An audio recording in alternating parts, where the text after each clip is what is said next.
Bismillah. Okay, student, now we are going to solve the question number 3. The statement of question number 3 is triangle ABC and triangle PQ are the congruent.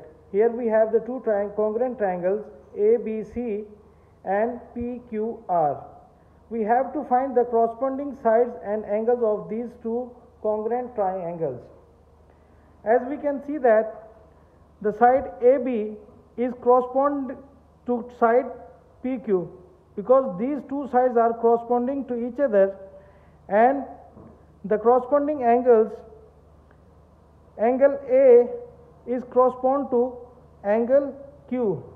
Angle A is correspond to angle Q because this side and this side is congruent to each other, so their corresponding angles are angle A corresponds to angle Q, so here we write angle Q, and angle B corresponds to angle R, so here we write angle B corresponds to angle R, and angle C corresponds to angle P because these two angles are in between two equal sides.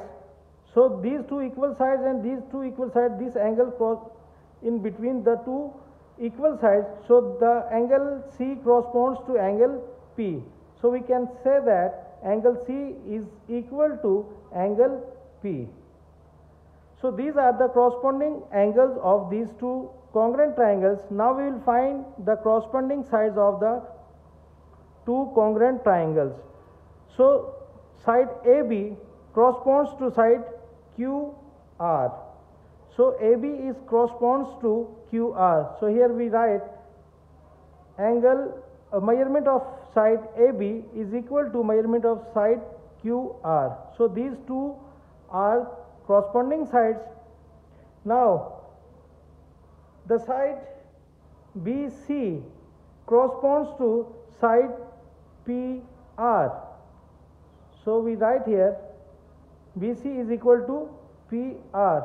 So BC, this side and this side corresponds to each other, and the side AC or CA is equal to PQ.